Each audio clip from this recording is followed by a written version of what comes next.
오늘은 모든 것을 가진 자, 모든 것을 가진 자라는 제목으로 우리 하나님 말씀 함께 나누도록 하겠습니다. 어떤 사람이 유명한 재벌에게 물어봤어요. 사람이 얼마나 가지면 행복합니까? 얼마나 가지면 행복하겠습니까? 이렇게 물었더니 이 재벌이 지금 있는 것보다 조금 더 가지면 행복합니다. 이렇게 대답을 했다고 합니다. 이게 가져서 행복하다는 뜻이 아니고 내가 얼마를 가지고 있든지 간에 이거보다 조금 더 가지면 내가 좋겠다라는 그 생각을 하는 그 순간이 그 행복한 순간이라는 겁니다. 그러니까 손에 잡히지 않을 때, 그리고 손에 잡히지 않으니까 그것을 잡고 싶을 때, 손에 넣고 싶을 때, 그렇게 쫓아다닐 때가 행복한 거지, 실제 그거를 손에 넣으면, 잡으면 별거 없다 하는 것을 알게 되고 그러면 이제 행복이 날아가 버린다는 거죠. 그러니까 세상의 행복이라는 구조가 항상 이렇죠. 그래서 그 행복이라는 거 파랑새라 그러잖아요. 그 새를 잡으려고 사람들이 늘상 쫓아다니는데 잡으려고 하는 그 순간이 행복한 거지 잡히지는 않는다는 겁니다. 그러니까 늘 세상의 행복이란 거 실체가 없는 것이고 그냥 보암직하고 먹음직하고 지혜롭게 할 만큼 탐스러움지근하지만 잡히진 않는다. 그리고 손에 잡는 순간 그냥 허무하다 하는 것이죠. 요즘 아이들한테 꿈이 뭐냐 이렇게 물으면 대개 요새는 이제 연예인이 많죠. 아이돌 많이 나오고 연기자 뭐 이런 거 많이 나오고 조금 이제 생긴 게 덜 세속적으로 생긴 아이들은 유튜버 뭐 이 정도 꿈을 이제 가지고 있죠. 이게 다 뭐냐? 이제 화려해 보이는 삶, 뭐 그럴듯해 보이는 삶, 뭐 이런 걸 원하고 또 어려서부터 나는 경제적인 자유를 원한다. 그래서 유튜브 하면서 여기저기 세상 이렇게 돌아다니고 여행하고 뭐 이런 것들을 꿈이라고 하는 겁니다. 저희 어렸을 때는 그런 게 꿈이 아니었는데 우리는 뭐 과학자 조금 더 구체적이면 대통령이 얼마나 피곤한 건지도 모르고 대통령 그냥 나라에서 제일 높은 서열 한번 대보겠다 뭐 이런 거죠. 근데 요새는 뭐 연예인이 되게 많다는 거죠. 근데 연예인이 많은 거 그렇게 화려한 무대에 서고 인기를 얻는데 그 무대에 있을 때나 그 뭐 박수 받는 거지 무대에서 내려오면 허무하죠. 그렇게 뭐 인기를 얻는 것도 그 뭐 10년 이상 가기 힘들죠. 몇 년 좀 인기 있고 또 인기가 있으면 이게 얼마나 갈까 하는 생각 때문에 또 불안하고 언제 인기가 꺼질까 전전긍긍해야 되고 그래서 무대에서 내려오면 술도 마셔야 되고 마약도 해야 되고 그래야 그 불안함이 사라지니까 그런 거 한다는 거죠. 그 연예인이니까 뭐 남은 기쁘게 하고 즐겁게 해주는 삶을 사는데 정작 본인은 괴롭고 힘들고 불안한 삶을 산다는 겁니다. 그래서 우리가 하나님 때문에 참된 기쁨을 누리고 즐겁게 산다 하는 거 이거 굉장히 큰 복을 받고 있다 하는 것을 우리가 알아야 됩니다. 오늘 본문 보니까 고린도 교회 설립자였던 바울은 굉장히 많은 헌신과 노력과 어려움이 있다 하는 걸 얘기하고 있는데 그럼에도 불구하고 자기의 사도 직분이 걸림돌이 되지 않기 위해서 많은 어려움을 스스로 감당하는 거죠. 사역을 위한 비용도 자비량으로 해결을 하고 또 일을 하면서 복음을 전하고 교회에 폐를 끼치지 않기 위해서 조심조심 사역을 하고 앞으로도 또 그렇게 사역을 할 거다 이렇게 말하기까지 하는 겁니다. 그러면서 동시에 바울은 또 많은 어려움도 겪었다 하는 것을 기록을 해놓은 거죠. 뭐 부르심이 크기 때문에 어려움의 크기도 굉장히 크게 온다는 건데 바울이 자기가 당하는 고난에 대해서 역설적인 기록을 본문에 남겼는데 우리는 무명한 자 같으나 유명하다. 죽은 자 같으나 살았다. 또 징계를 받는 자 같으나 죽지는 않는다. 근심하는 자 같으나 기뻐하고 가난한 자 같으나 부요해서 많은 사람을 부욕해 하고 아무것도 없는 자 같으나 우리는 모든 것을 가진 자다. 이렇게 역설적인 글을 썼습니다. 이게 말로는 굉장히 은혜가 되고 좋아 보이죠. 근데 어떻게 보면 이거 정신승리하는 겁니다. 그렇지 않아요? 실제 사도 바울의 삶은 가난해요. 그래서 먹을 것이 없죠. 그래서 굶기도 여러 번 하고 또 매도 많이 맞고 그러니까 꼴딱꼴딱 하실 때까지 맞는 거예요. 매를 40에 하나 가만 매 그러니까 태형이니까 39대를 맞는 건데 거의 죽기 직전까지 맞는 겁니다. 여러분 그 옛날 사극 같은 거 보면 물볼기 뭐 이런 거 때리잖아요. 아주 찰지게 때리려고 엉덩이에다 물을 부어가지고 그냥 짝짝 달라붙게 노 같은 거 곤장 이런 걸로 그냥 그런 걸로 이제 39대 한 대만 맞아보십시오. 아마 정신이 가출할 겁니다. 어디로 갔나 내 정신이. 뭐 그런 것도 많이 3번이나 맞았고 배도 난파되고 섬에 올라가서 겨우겨우 불 피워가지고 얼어 죽기 직전에 불 피워서 살았는데 또 나무 이렇게 태우려고 하다 보니까 나무에서 뱀이 나와가지고 또 물고 알고 보니까 또 독사래요 그게. 근데 또 안 죽고 그러니까 거의 죽을 것 같은데 안 죽고 뭐 이런 것들을 이렇게 쭉 적어놓은 거죠. 이거 누군들 이런 삶을 살기를 원하겠습니까? 근데 사도 바울은 이런 삶이 아무것도 없어 보이지만 우리는 모든 것을 가진 사람이다. 이렇게 설명을 한다는 거죠. 여러분들은 다 거룩하셔가지고 나는 이런 삶을 살아도 괜찮다는 표정들이신데 이거 굉장히 어려운 겁니다. 쉽게 이렇게 살지 못해요. 막 배가 난파당하는데도 계속 복음 전하러 돌아다니고 어쩔 땐 밥도 못 먹어서 쫄쫄 굶고 뭐 그렇게 산다는 거죠. 결코 쉽지 않은 상황이죠. 그럼 하나님은 복음을 전하는 사람으로 부르셨으면 다 책임을 져주셔야 되는데 도대체 바울은 왜 이렇게 고난을 당해야 되는가? 왜 하나님은 부담과 짐을 우리에게 지우시려고 가난해지고 무명해지고 근심하는 자가 되고 춥고 배고프고 어려운 삶을 살게 하시는가? 무슨 하드 트레이닝을 하시는 것도 아니고 또 징계도 중간에 나오죠. 징계를 받는다. 바울이요 항상 충만했던 거 아닙니다. 하나님 앞에서 징계도 받았다는 거예요. 바울은 그러니까 잘못한 게 있었고 하나님 그걸 징계하셨다 하는 거죠. 바울이라고 뭐 늘상 뭐 다 잘했겠습니까? 천사 같은 사람이어서. 그러면 벌써 천국 갈게요. 바울도 뭐가 안 되니까 계속 남아 있는 거죠. 그럼 왜 징계까지 받아야 되는가? 뭐 얼마나 큰 잘못을 했다고 복음을 전하는데 그 정도도 익스큐즈 안 해주시고 이렇게 어렵게 하시는가 싶은 거죠. 그 징계를 이유 없이 받는 경우도 분명히 있습니다. 그 욥이 대표적인 경우잖아요. 그 욥은 하나님께 그런 고난을 당할 뭐 잘못을 한 적이 없는 사람이에요. 시작부터 욥기 시작부터 뭐라고 규정하냐면 우스 땅에 욥이라는 사람이 있는데 그 동방에 그런 사람이 있는데 그는 의인이다 이렇게 하고 시작합니다. 의인인데 왜 고난을 하나님이 당하게 하겠습니까? 그러니까 뭐 아무 이유 없이 고난을 당한다는 거죠. 그러니까 극심한 징계 아닌 징계를 받은 사람이 욥이죠. 사탄이 하나님께 도전하는 바람에 욥은 이 고난을 받은 겁니다. 그래서 하나님 그렇게 욥을 자랑하시는데 괜히 그렇게 하나님 잘 섬기겠어요? 뭐 많이 주니까 그러죠. 그래? 그럼 뺏어봐. 이렇게 된 거죠. 그래서 욥은 재산이고 뭐고 싹 다 뺏기고 그 눈에 넣어도 아깝지 않을 아들 딸들까지 싹 다 죽어버립니다. 막 돌풍이 와가지고 막 하늘에서 불이 떨어지기도 하고 온갖 자연재해가 다 일어나서 자녀들이 다 죽고 홀로 괴로움에 떨게 되죠. 근데 그때 욥이 뭐라 그랬냐면 놀라운 고백을 합니다. 주신 자도 여호와시요 취하신 자도 여호와시니 여호와 이름이 찬양 받으실 것이다. 너무 놀랍지 않습니까? 이거 주신 분 하나님이시니까 가져가시는 분도 하나님이시다. 나는 여호와를 찬양한다. 영광 돌린다. 그렇게 놀라운 승리의 고백을 드렸다는 거죠. 그래서 1대 0 사탄이 지고 하나님이 한 번 이기죠. 그러니까 사탄이 또 도발을 하죠. 가죽으로 가죽을 바꾸잖아요. 하나님. 그러니까 몸을 건드려 보겠다는 그 속담입니다. 그래서 하나님이 그래? 그러면 생명만 빼고 다 건드려 봐라. 이렇게 해서 이제 머리부터 발끝까지 악창이 나게 되는데 그냥 온몸이 가려운 겁니다. 다 올라오고. 근데 그게 너무 가려우니까 기왓장으로 벅벅 긁는다 그랬어요. 그러니까 뭐 다 터지겠죠. 그 상처가 다 터지고 피고름이 나고 그럼에도 불구하고 가려워서 긁어야 되는 굉장히 극심한 고통 속에 빠지는 병이 악창이죠. 그 가려움에 걸려본 사람만 아는 고통일 겁니다. 아마 인간이 느끼는 고통 중에 가장 큰 고통이 가려움이라 그래요. 그래서 그게 온몸이 이제 머리부터 발끝까지 가려우면 그 정신이 나가는 거예요.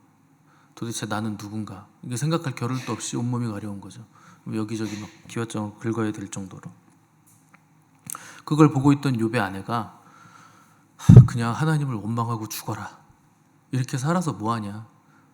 그냥 하나님 그냥 욕하고 죽어버려라. 이렇게 얘기했을 정도로 완전히 이제 풍지박살이 나는 거죠. 근데 욥이요, 그때 뭐라고 고백했는지 아십니까? 우리가 하나님께 복을 받았은즉 하나님께 화도 받는 것이 마땅하지 않겠느냐. 하나님이 복만 주시는 분이겠느냐. 그분의 섭리에 따라 화도 우리에게 주시는 분 아니냐. 그것도 하나님께 복을 받을 때 우리가 기쁘게 받았던 것처럼 화도 기쁘게 받아야 되는 거다. 대단한 위인 아닙니까? 그렇게 얘기하고 이욥이 입술로 하나님께 범죄하지 아니하였더라. 이렇게 기록이 되어 있습니다. 2대 0이죠. 사탄이 완패했죠. 여기서 이제 게임이 끝난 겁니다. 여기서 이제 그만 욥이 이겼다. 하나님 영광 받으셨다. 이렇게 되면서 이제 우리 생각에는 이제 고난이 극심했으니 하나님이 이제 회복을 주실 것이다. 이런 생각이 들죠. 그래서 갑자기 여호와의 영광이 임해서 머리부터 발끝까지 막 금색 기름이 막 뚝뚝 떨어지면서 쫙 젖어들면서 악창이 쫙 나면서 욥의 얼굴에 빛이 나면서 여호와를 찬양하라 막 이래야 되잖아요. 그게 아니에요. 계속되는 거예요. 게임이 끝났는데 사탄은 더 이상 등장하지 않습니다. 졌어요. 근데 계속되는 거예요. 그러면서 하나님이 이번엔 누구를 보내시냐? 욥의 친구들을 보내요. 제사장과 친구들을 보내죠. 이 양반들이 와가지고 이제 욥을 도발하기 시작합니다. 네가 죄가 없는데 이럴 리가 없지 않느냐. 그래서 계속 회개해라. 죄를 실토해라. 너 남들 모르는 죄 있잖아. 그것 때문에 이렇게 인과응보를 네가 당하는 거다. 그 인과응보라는 게 뭡니까? 원인이 있으니까 보응을 받는 거다. 인풋이 들어갔으니까 아웃풋이 나오는 거지. 하나님이 어떻게 무죄한 자를 이렇게 하시겠느냐. 네 죄를 실토해라. 계속 몰아붙이는 거죠. 욥은 끝까지 저항합니다. 나는 그런 일 한 적 없다. 나는 죄도 지은 적 없다. 이거 고난받는 거 나의 어떠함 때문에 고난받는 거 아니다. 답답해하는 거죠. 욥은. 욥이 했던 말들이 얼마나 기가 막힌 명대사들인지 몰라요. 주신 자도 여호와시고 취하신 자도 여호와시다. 하나님이 복도 주셨는데 화라고 내가 안 받겠냐. 얼마나 멋진 말들인지 모릅니다. 근데 하나님은 왜 거기서 멈추지 않고 이렇게 멋진 말을 하고 하나님을 입술로 범죄치 않았던 욥을 끝까지 몰아붙이시는가. 그래서 욥의 그 인격의 끝을 보게 하시죠. 여러분들이 하나님의 입장이라고 한번 생각을 해보세요. 여러분들의 자녀가 뭘 좀 잘못했어요. 욥은 잘못도 안 한 겁니다. 근데 이제 우리는 사람이니까 좀 잘못했는데 이렇게 매를 들어서 이렇게 때렸더니 자녀가 그러는 거예요. 나를 여태까지 먹이시고 입히신 분도 부모님이시오. 이렇게 잘못을 꾸짖는 것도 부모님이시고 나를 때리는 분도 부모님이시니 부모님이 영광을 받으셔야 됩니다. 마땅히 맞아야지요. 그럼 여러분 기분이 좋으시겠습니까? 기분이 어떠시겠어요? 그냥 울면서 아프다고 죽는 신용을 해야 내가 안 때릴 건데 얘는 마땅히 때리셔야죠. 뭐 밥도 주셨고 키워도 주셨는데 매라고 제가 안 맞겠습니까? 뭐 이러고 맞는 거예요. 그게 더 좋습니까, 여러분들은?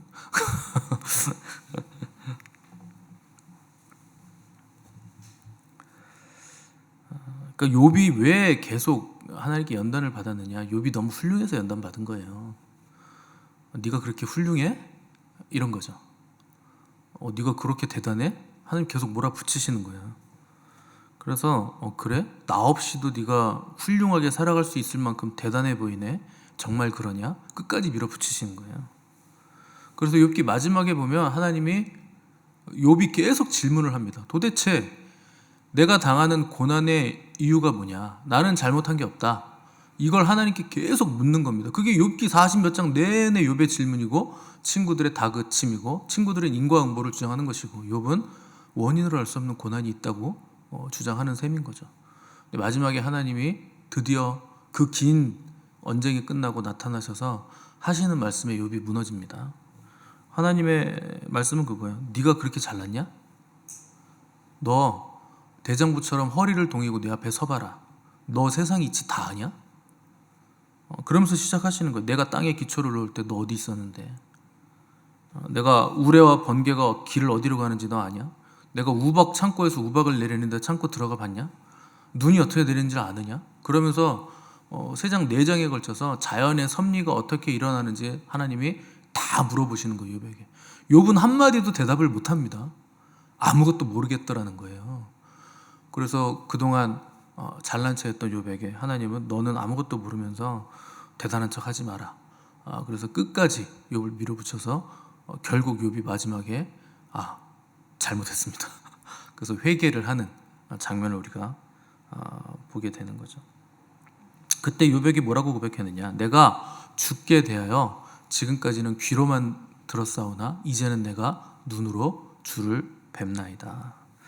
고백을 남기죠. 그러니까 지금까지는 자기가 알던 그리고 전통 또 종교적인 관습 이런 것으로 내가 하나님을 알았는데 이 정도 가지고는 하나님을 알 수 없는 거다. 하나님은 너무나 커서 내가 가진 어떤 것으로도 알 수가 없구나, 측량할 수 없구나 하는 깨달음, 그리고 그분의 영광을 눈으로 보고 그분의 말씀을 듣고 그분의 광대하심을 피부 깊숙이 내가 깨달았습니다 하는 고백을 했다는 거죠. 알 수 없다는 겁니다. 하나님은 다 알 수 없다. 그래서 오늘 사도 바울이 말한 이 고백들, 왜 이런 어려움과 환난들이 복음을 전하는 사도 바울에게 있는가? 우리로서는 이해할 수 없는 하나님의 섭리가 있다는 거죠. 그냥 이왕이면 복음 전하면 유명하게 해주시면 더 좋잖아요. 근데 무명하게 하시더라. 이왕이면 자유롭게 돌아다니면서 마음껏 전할 수 있게 해주시면 좋은데 감옥에 가둬 놓으시더라. 또 이왕이면 항상 기뻐할 수 있게 해주시면 좋은데 근심하게도 하시고, 또 이왕이면 남들에게 아쉬운 소리 안 하고 손 안 벌리고 꾸어 줄지언정 꾸지는 말아야 되는 그리스도인이 되면 하나님이 영광이 되고 좋겠는데 우리 생각엔 그런 것 같은데 하나님 우리를 가난하게 하시더라. 그렇게 하신다는 거예요. 왜 이렇게 하시는가? 우리가 가진 어떤 것들 그리고 우리가 맞닥뜨리는 환경들이 우리의 존재의 의미를 결정해 주는 게 아니라는 겁니다.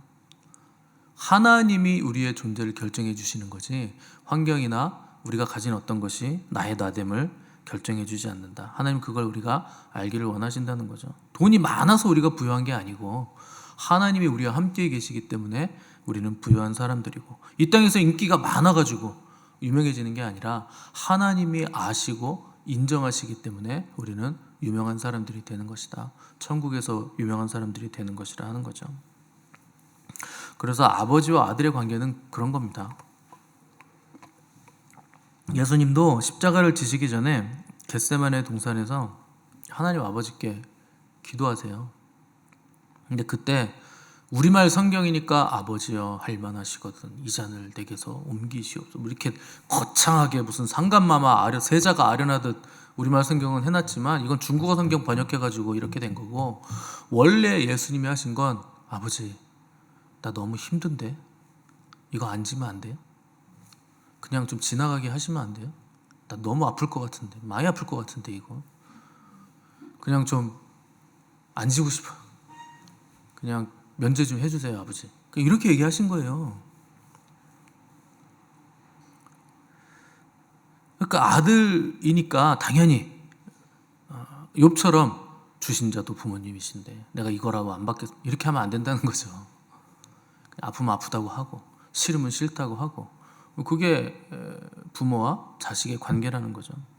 제가 가끔 예로 드는 그 예가 있는데, 제 경험담이, 제가 예전에 선교 갈 때 비행기 타고 가는데 옆에 이제 그 무슬림이 앉았어요. 외국인 노동자죠. 우리나라에 그 방글라데시였나 말레이시아였나 그랬던 것 같은데 한참 동안 가니까 대화를 오래 나눴는데 영어로 한 게 아니고 우리말을 아주 기가 막히게 잘하더라고요. 한국 사람보다 말을 더 잘해요. 한참 얘기를 하는데 중간중간에 자꾸 사라집니다. 그래서 어디요? 갔다가 한참 있다 와요. 그래서 어딜 자꾸 저렇게 갔다 오나, 참 화장실 자주 가네. 그래서 나중에 알고 보니 기도하러 가는 겁니다. 무슬림이니까 하루 5번 기도하잖아요. 그래서 화장실 가서라도 기도를 한다. 그래서 이제 기도하고 오는 거죠. 이런 걸 보면 우린 또 반성하지 않습니까? 무슬림도 저렇게 하루 5번을 기도하는데 우리는 경배 하루 1시간 하는 거 이것도 힘들고 건너뛸 때도 많고 하다가 잠재에 빠지고 임재는 사라지고 그리고 이렇게 하는데 저 사람들 대단하다 이렇게 반성하고 믿음이 대단한 믿음이다 생각하지만 그 사람들 불쌍한 겁니다. 저 얘기하잖아요. 자녀는 그런 거 아니에요. 그건 종의 마음이죠. 왜 5번 기도해야 됩니까? 그거 안 하면 지옥 가니까요. 그거 안 하면 벌 받으니까요. 의무적으로 안 하면 안 되니까 불안함 때문에 하는 기도. 우리 아버지가 하늘 아버지가 그런 기도를 원하시겠습니까?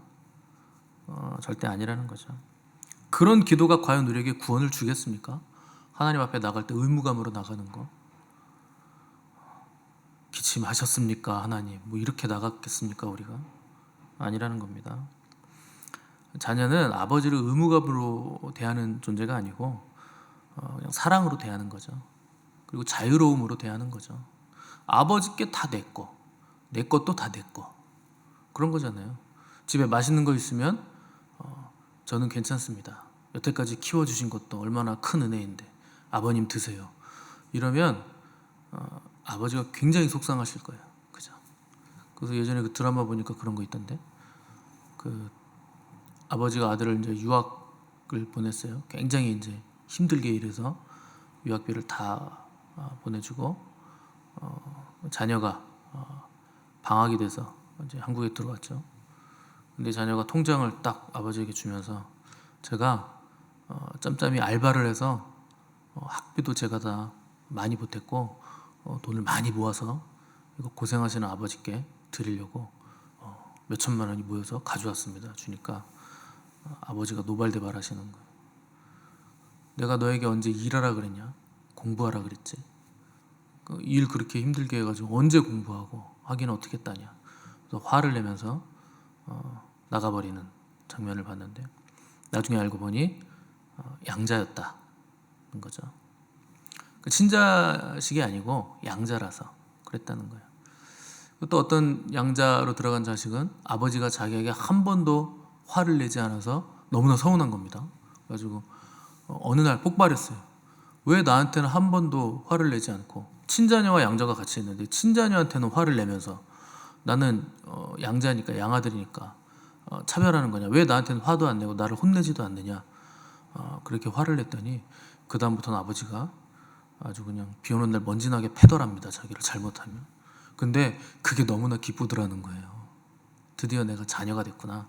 자식이 됐구나. 이제 그 마음을 가졌다는 거죠. 의무감으로 뭘 하고 아버지가 나를 위해 고생하시는데 내가 좀 보탬이라도 돼야지. 공부는 무슨 공부냐. 내가 나가서 앵벌이라도 해서 아버지께 좀 돈을 동전이라도 좀 모아서 가져다 드려야 되겠다. 이런 마음으로 나가는 거 하나님 기뻐하시는 마음이 아니라는 겁니다. 그래서 하나님한테는 사랑으로 나가야 되는 거고 또 하나님이 우리에게 주시는 것도 하나님 아버지는 사랑 때문에 우리에게 다 허락하시고 주신다 하는 거죠. 그래서 바울이 자랑하는 게 그겁니다. 너희들 보기에 내가 무명한 것 같고 가난한 것 같고 어려운 것 같고 고통스러워 보이지. 그렇지 않다. 하나님이 계신다. 하나님이 나의 아버지시고 그분이 나에게 가장 선한 거 주시고 그분이 나를 징계해도 내가 자녀이기 때문에 징계하시는 거고 내게 어려움을 주셔도 하나님이 선한 것 주시는 것이다. 그래서 나는 아무것도 없어 보이지만 다 가졌다. 왜냐하면 나는 하나님을 가졌기 때문에 다 가졌다. 이렇게 말할 수가 있었다는 거죠. 할렐루야. 하나님이 우리 아버지 되십니다. 그분이 모든 것을 우리에게 다 주신 거예요. 자기 아들까지 아끼지 않고 주시지 않았습니까? 또 보증으로 우리에게 성령 하나님까지 보내셨잖아요. 삼위일체 하나님 전부 다 우리에게 오신 거예요. 빠지지 않고 다 오신 거죠. 그래서 우리는 얼마든지 안심할 수 있고 어떤 상황에서도 넉넉히 이겨낼 수 있다는 겁니다. 망하는 것 같아 보이지만 망하지 않습니다. 죽을 것 같지만 죽지 않습니다. 또 고난이 힘들고 어려울 수 있겠지만 고난이라는 건 우리 안에 있는 세상적인 마인드, 세상적인 구조를 하늘의 구조로 바꿔주는 큰 역할을 고난이 하는 거죠. 그래서 고난이 유익이라 하는 겁니다. 그래서 나와 함께 하시는 주님, 풀무불 속에도 계시고 사망의 음침한 골짜기에도 함께 계시고 또 사자굴에도 계시고 어두운 구덩이에 빠졌을 때도 그분이 함께 계시면 다 그 과정들이 축복으로 우리에게 다가온다 하는 것입니다. 적당히 고난 없이 살면 좋을 것 같겠지만 여러분, 적당히 고난 없이 살면 이 땅에서도 영광이 없고 하늘에서도 영광이 없어요. 그런 삶은 가장 무가치한 삶입니다. 극심한 고난이 있으면 극심한 영광, 극심한 축복이 우리에게 예비되어 있다는 거죠. 그러니 여러분, 고난 때문에 좌절하거나 걱정하지 마시고 어려움 때문에 염려하지 마시고 어떤 사건, 어떤 자리에 있든지 간에 하나님을 바라보시고 진리의 말씀과 성령의 능력으로 영광을 향해 질주해 나가시는 복된 저 여러분 되시기를 간절히 바랍니다. 함께 기도하겠습니다.